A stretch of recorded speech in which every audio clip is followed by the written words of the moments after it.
Eh bien, salut à tous, bienvenue dans cette nouvelle vidéo. Alors aujourd'hui, c'est un petit tuto tout simple.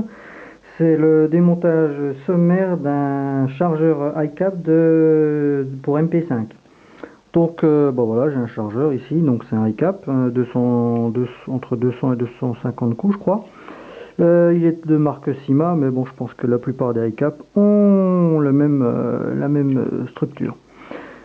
Donc vous allez voir que le démontage est quand même assez simple. Donc dans un premier temps, vous prenez un petit tournevis plat et on va retirer le talon qui est ici.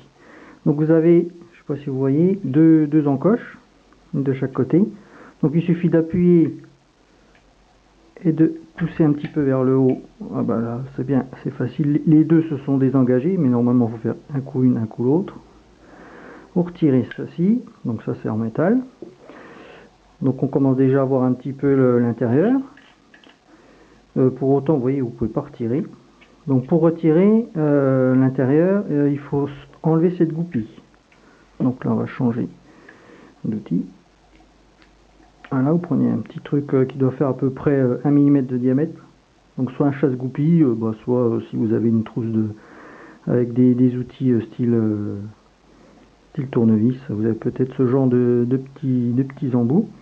Donc vous retirez la goupille. Donc il suffit d'appuyer dessus.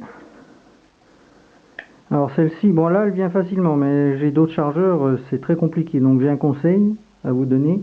Si jamais ça force, eh ben, insistez pas, parce que sinon c'est un coup à tout casser. Et ensuite, voilà, vous retirez l'intérieur. Donc là maintenant, vous voyez, c'est tout vide. Hein. Donc là on voit tout le mécanisme. Donc vous pouvez en profiter pour mettre une petite goutte d'huile siliconée sur les axes et tout ça. Graissez quand même pas trop parce que ici vous voyez c'est le conduit des billes.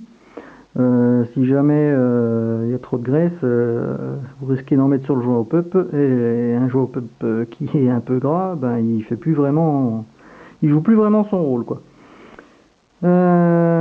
Donc voilà, une fois que vous avez fait ce qu'il y a à faire, ben, le remontage c'est tout simple, vous procédez dans le sens inverse, vous renfilez tout, vous remettez la goupille. Alors plus dur c'est de tomber en face, voilà, ça va, je suis arrivé du premier coup. Hein, vous assurez bien que ça dépasse pas. Voilà.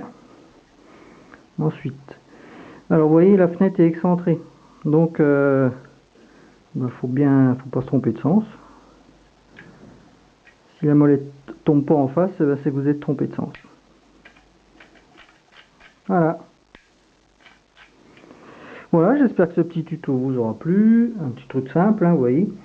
Sur ce, je vous souhaite une bonne journée, que l'airsoft soit avec vous, et à la prochaine. Ciao.